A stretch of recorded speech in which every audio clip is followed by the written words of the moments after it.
사도신경으로 우리의 신앙을 고백하겠습니다. 나는 전능하신 아버지 하나님, 천지의 창조주를 믿습니다.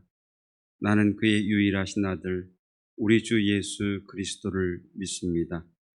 그는 성령으로 잉태되어 동정녀 마리아에게서 나시고 본디오 빌라도에게 고난을 받아 십자가에 못 박혀 죽으시고 장사된 지 사흘 만에 죽은 자 가운데서 다시 살아나셨으며 하늘에 오르시어 전능하신 아버지 하나님 우편에 앉아 계시다가 거기로부터 살아있는 자와 죽은 자를 심판하러 오십니다. 나는 성령을 믿으며 거룩한 공교회와 성도의 교제와 죄를 용서받는 것과 몸의 부활과 영생을 믿습니다. 아멘. 찬송 337장 내 모든 시험 무거운 짐을 찬송하겠습니다.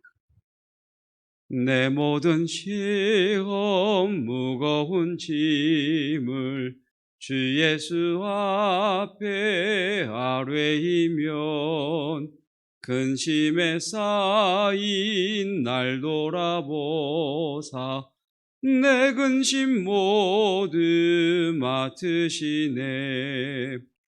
무거운 짐을 나 홀로 지고 견디다 못해 쓰러질 때 불쌍히 여겨 구원해 주리. 은혜의 주님 오직 예수. 내 모든 괴로움 닥치는 환난 주 예수 앞에 아뢰이면 주께서 친히 날 구해 주사 넓으신 사랑 베푸시네. 무거운 짐을 나 홀로 지고 견디다 못해 쓰러질 때 불쌍히 여겨 구원해 주리. 은혜의 주님 오직 예수.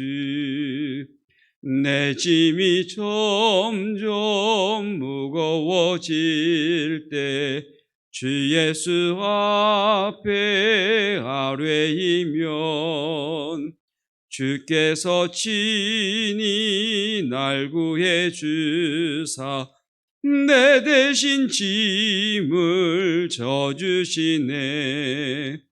무거운 짐을 나 홀로 지고 견디다 못해 쓰러질 때 불쌍히 여겨 구원해 주리. 은혜의 주님 오직 예수. 마음의 시험 무서운 죄를 주 예수 앞에 아뢰이면 예수는 나의 능력이 되사 세상을 이길 힘 주시네. 무거운 짐을 나 홀로 지고 견디다 못해 쓰러질 때 불쌍히 여겨 구원해 주리. 은혜의 주님 오직 예수. 오늘 우리에게 주시는 하나님의 말씀은 창세기 23장입니다. 창세기 23장 말씀을 통해 말씀을 깨닫는 지혜와 응답받는 기도의 은총이 있으시기를 축복합니다. 창세기 23장은 아브라함의 아내 사라의 죽음과 사라의 죽음 이후에 사라를 매장할 매장지를 매입하는 아브라함의 모습에 대한 내용입니다. 창세기 23장 1절에서는 사라가 죽을 때의 나이가 127세였다 이렇게 밝히고 있습니다. 창세기 23장에서 우리에게 말씀하고자 하시는 내용은 사라가 몇 년을 살다 죽었느냐라고 하는 이 부분에 강조점이 있지 아니하고 사라가 어디에서 죽었느냐, 사라가 죽은 장소에 대한 말씀, 그리고 아브라함이 그 매장지를 어떻게 소유하게 되었는가에 대한 거기에 23장에 강조점이 있습니다. 사라가 죽은 곳은 기럇 아르바 곧 헤브론, 가나안 땅 헤브론이라 이렇게 말씀합니다. 2절입니다. 사라가 가나안 땅 헤브론 곧 기럇 아르바에서 죽음에. 기럇 아르바라고 하는 이 지명은 옛 지명이고요. 헤브론은 새로운 이름입니다. 같은 곳인 거지요. 자, 그런데 아브라함이 사라의 죽음 이후에 이곳 가나안 땅 헤브론의 어떤 땅에 대하여 매우 집착하는 그런 모습을 우리에게 보여줍니다. 사라가 죽은 이후에 아브라함은 그 헤브론 사람들에게, 기럇 아르바 사람들에게 아내 사라를 매장할 매장지를 좀 달라 이렇게 요청을 하게 되고, 헤브론 사람들은 흔쾌히 아브라함을 위해서 우리들이 사용하는 공동묘지가 있는데 그 공동묘지 중에 네가 원하는 곳이라고 하면 어떤 곳이든 다 제공하겠다라고 이렇게 호의를 베풉니다. 3절부터 6절까지 말씀입니다. 그 시신 앞에서 일어나 나가서 헷 족속에게 말하여 이르되 나는 당신들 중에 나그네요 거류하는 자이니 당신들 중에서 내게 매장할 소유지를 주어 내가 나의 죽은 자 사라를 내 앞에서 내어다가 장사하게 하시오. 자, 헷 족속 사람들이 아브라함에게 대답합니다. 6절 내 주여 들으소서. 당신은 우리 가운데 있는 하나님이 세우신 지도자이시니 우리 묘실 중에서 좋은 것을 택하여 당신의 죽은 자를 장사하소서.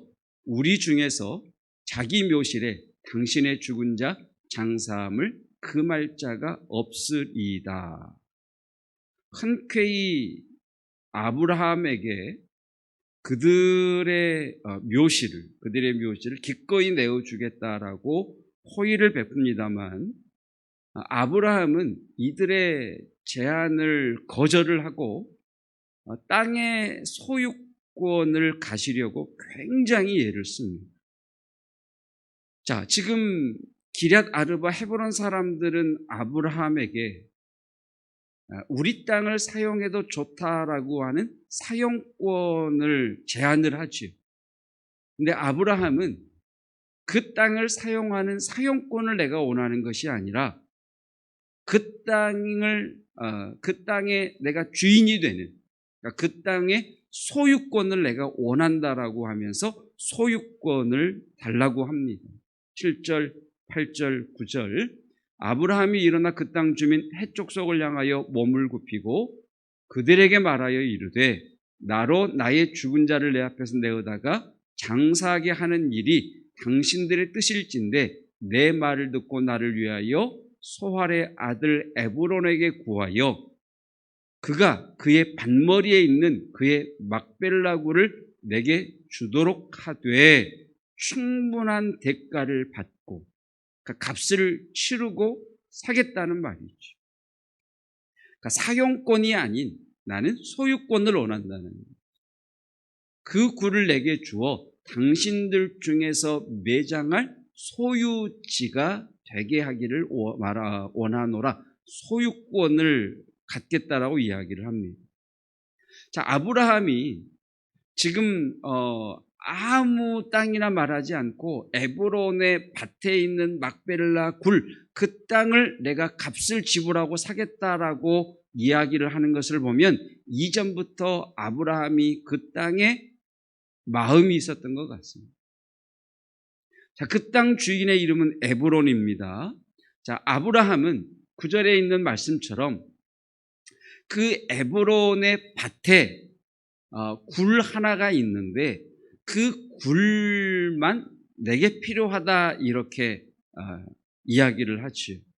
그런데 그 땅 주인인 에브론이 아브라함에게 제안을 하죠. 그 굴뿐만 아니라 그 굴이 있는 밭까지 다 당신에게 주겠다라고 이야기를 합니다. 이 에브론이라고 하는 사람이 통이 큰 사람인지 아니면 아브라함이 존경을 받을 만한 사람이어서 그랬는지 후자에 가깝습니다만 여튼 에브론은 자기의 밭과 그 굴을 아브라함이 요구하는 그 땅을 무상으로 주겠다고 이야기합니다. 10절 11절 에브론이 해족속 중에 앉아있더니 그가 해족속 곧 성문에 들어온 모든 자가 듣는 데서 아브라함에게 대답하여 이르되 내 주여 그리마시고 내 말을 들으소서. 내가 그 밭을 당신에게 드리고 그 속의 굴도 내가 당신에게 드리되. 밭도 주고 그 밭에 속한 굴도 주겠습니다. 무상으로. 그런데 아브라함은 무상으로 그 밭을 주겠다라고 하는 에브론의 호의에 대해서 아니라 내가 반드시 값을 치르고 그 땅을 당신에게서 사겠다라고 이야기합니다. 그러니까 땅에 대한 소유권의 의지가 강한데 그 땅을 소유함에 있어서 나는 정당하게 값을 치르고 사겠다 이렇게 이야기를 하죠. 13절 그 땅의 백성이 듣는 데서 에브론에게 말하여 이르되 당신이 합당히 여기면 청하건대 내 말을 들으시오. 내가 그 밭 값을 당신에게 주리니 당신은 내게서 받으시오. 이렇게 값을 치르겠다라고 이야기를 합니다. 여러분, 아브라함이 에브론이 무상으로 땅을 주겠다라고 제공하겠다라고 하는 이 호의에 대해서 거절을 하고 값을 치르고 그 땅을 사겠다라고 하는 이유가 있습니다. 만약 에브론이 제안한 것처럼 무상으로 그 땅을 제공받으면 아브라함이 죽은 이후에는 소유권을 주장할 수가 없습니다.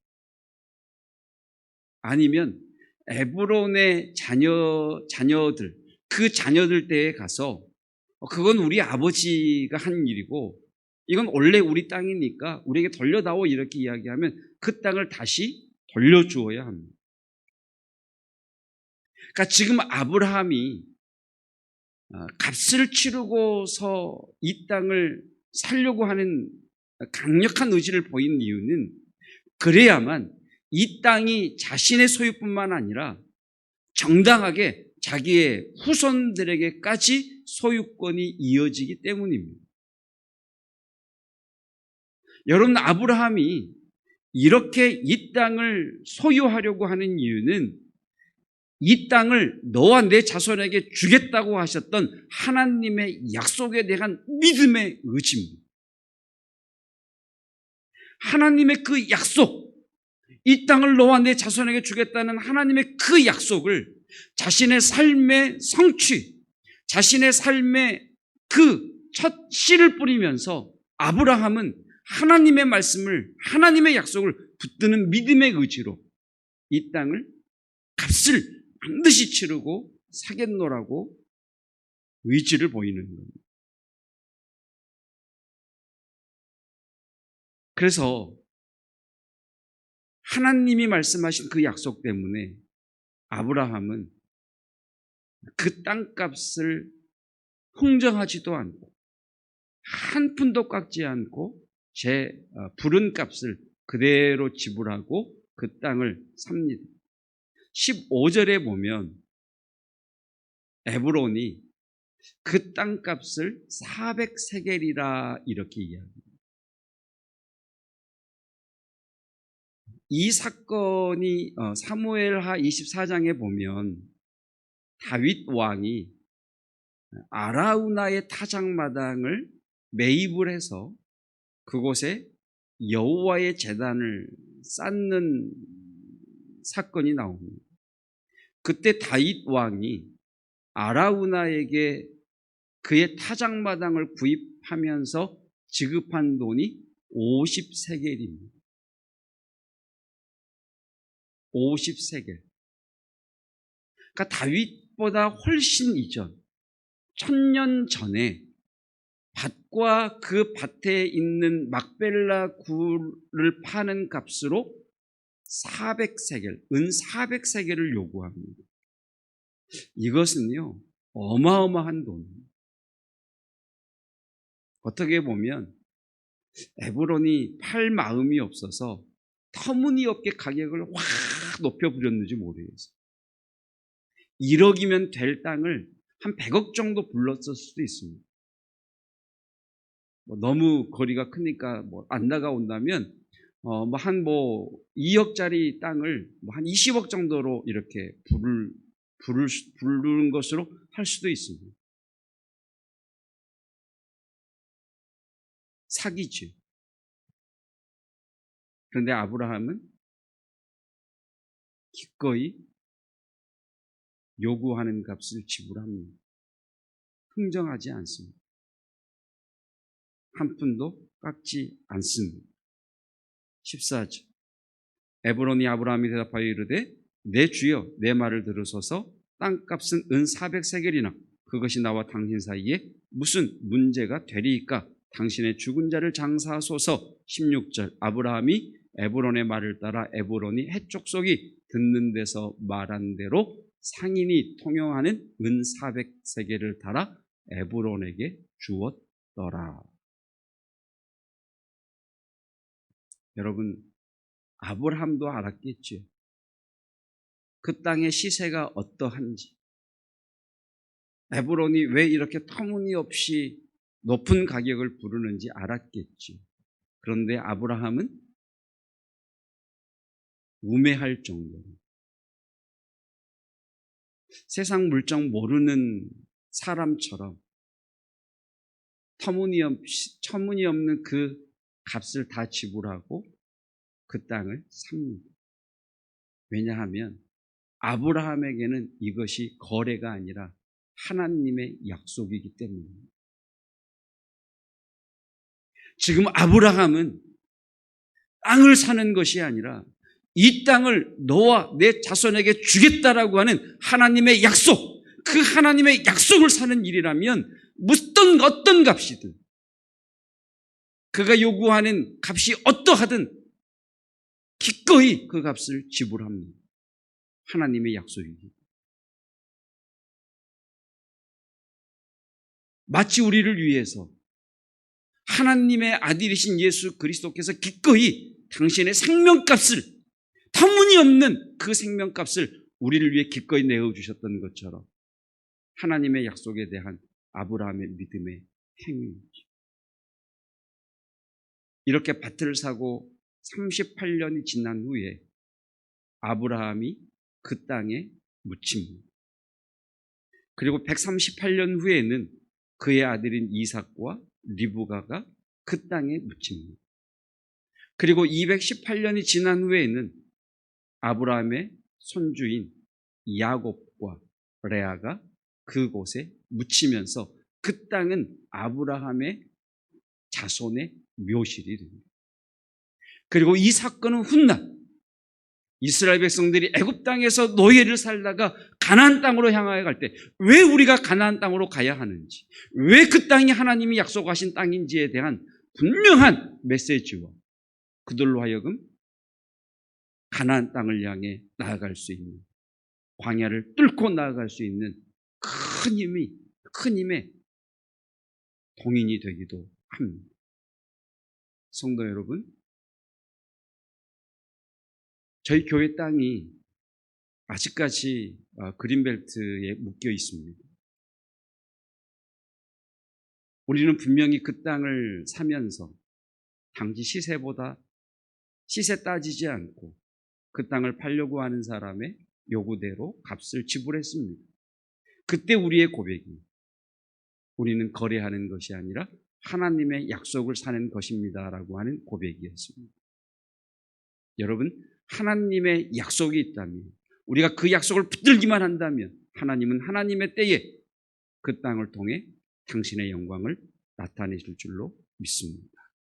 성도 여러분, 하나님의 약속을 얻기 위해서는 값을 치르셔야 됩니다. 기도의 값을 치르셔야 돼요. 말씀을 붙들기 위해서 시간의 값을 치르셔야 돼요. 섬김의 값을 치르셔야 돼요. 드림의 값을 치르셔야 됩니다. 하나님의 약속을 붙드는 그 믿음으로 살아내시기를 주님의 이름으로 축복합니다. 기도하겠습니다. 아브라함은 햇사람들이 제공한 공동묘실에 대한 제한도, 에브론이 무상으로 주겠다는 호의도 거절하고 터무니없는 값을 부름에도 흥정하지 않고 한 푼 깎지 아니하고 그 돈을 다 치르며, 값을 치르며 그 땅의 소유권을 갖습니다. 아브라함에게는 하나님의 약속이 있었기 때문입니다. 그 약속을 위해서는 어떠한 가격도 결코 그 약속에 버금가지 못한다는 믿음이 있었기 때문입니다. 하나님, 교회 땅을 축복합니다. 성령의 기름을 부으셔서 그 땅이 복의 땅 되게 하시고 그 약속의 땅이 하나님의 영광을 드리는 일로 속히 사용되기를 원합니다. 하나님의 약속을 얻고 취하는 우리의 삶이 되기를 원합니다. 하나님의 약속을 얻기 위해서는 반드시 값을 치러야 함을 알게 하셔서 기도의 값, 시간의 값, 헌신의 값, 섬김의 값, 용서의 값, 주께서 요구하시는 값을 치를 줄 아는, 그래서 하나님의 약속을 취하는 저희들 되게 하옵소서. 예수 그리스도의 은혜와 하나님의 사랑하심과 성령 하나님의 교통하심이, 하나님께서 약속으로 주신 몸된 교회의 약속의 땅 위에와 하나님의 약속을 붙들기 위해 기꺼이 값을 치르기로 작정한 성도들 위해 영원토록 함께 하시기를 축원하옵나이다. 아멘.